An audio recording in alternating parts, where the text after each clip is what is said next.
Welcome back to North of the Broad. I'm your host, Karen Wyman, coming to you from Higher Ground in Beaufort.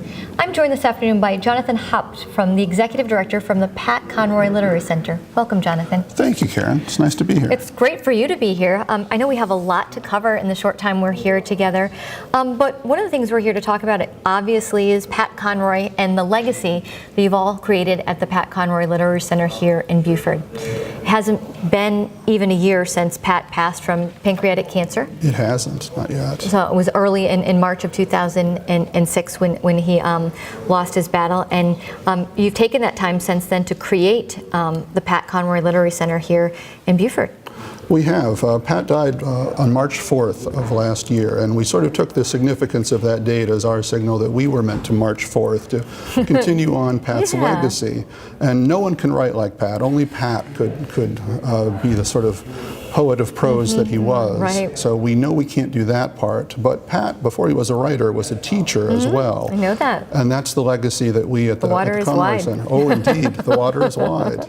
So that ultimately became the legacy that we wanted to continue on in Pat's name and in his honor, for the Pat Conroy Literary Center to have a teaching role to inspire the next generation of writers and readers, for that matter, as well, from right here in Beaufort. From right here in Beaufort, because we know there are plenty of children, adolescents here in our own community that would certainly benefit from what Pat had to offer.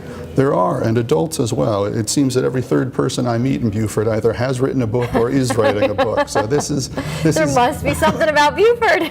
There was for Pat. There was for Pat. It's easy to see what this town meant for him, and why the center needed to be here and not Atlanta or San Francisco or New York or any other place that was associated with Pat. It would seem inappropriate, as much as I love Beaufort and was rooting for Beaufort, but this really was his home.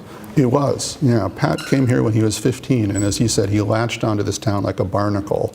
So even when he was not in the Low Country, he was always writing about the Low Country. Absolutely. So, we talked about the audiences that you'll serve here, but you're doing tours of the Literary Center currently for students, for schools? We are. We have. We're at 308 Charles Street, just a block off Bay Street, in a beautiful old house.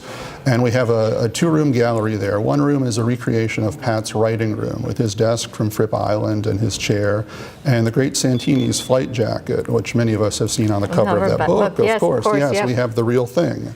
And we've also hosted material from the Pat Conroy archive at USC in Columbia. As you probably know, Pat, as he liked to say, was a few devices behind. He never learned to type, so he wrote everything out longhand. And we've had some of his handwritten manuscripts in the museum. We've had the opening pages to The Prince of Tides and handwritten letters on display as well. And it's meant to be an immersive educational experience, so people can really see what Pat's writing life was like on a day-to-day basis. So you have a Poets Respond to Race event that just happened at the end of February. Are there plans to have similar events like that as we move through the rest of the year? There are, absolutely, and we've been very ambitious about this. I mentioned the museum component, but that's about half of what we do. The other half is programming events, and Poets Respond to Race was the first of an ongoing visiting writers series. So every single month we have a writer coming in from elsewhere to come here to Beaufort and to participate in a conversation with a local writer. So we're also highlighting the writers who are already here and part of our community. That's sort of our hook that makes what we do in Beaufort different than what a writer might do anywhere else. And we're offering classes, workshops and multi-day classes as well, for writers at all levels of skill, from very young writers to adult accomplished writers as well. And we didn't want to leave out readers too. Pat's advice to writers was always, if you want to be a good writer, be a reader first. Yes. So we're in partnership with the Beaufort County Library, we're hosting in March and April a whole series of basically book club events called Women of Carolina, and each week focuses on a different writer who's been inducted into the South Carolina Literary Hall of Fame, as Pat was as well. And we're bringing in a visiting scholar to sort of talk about that book for us as well. So it's a way to engage as a reader, even if you don't think of yourself as a writer. Right. I know, and you're so centrally located. You're using that space. You have 2 rooms, as you mentioned now. We do. Are you using that space for both the museum and these workshops, or are you taking the workshops to the library or to the Performing Arts Center? Well, we would not be able to do everything in that building, so it's been phenomenal to see the way that Beaufort has embraced the idea of the Pat Conroy Center and offered up spaces at libraries and at USC Beaufort and at other locations around town for our workshops and our classes. It's just been fantastic because we wouldn't be doing as much or as well without the way the town of Beaufort has embraced this idea.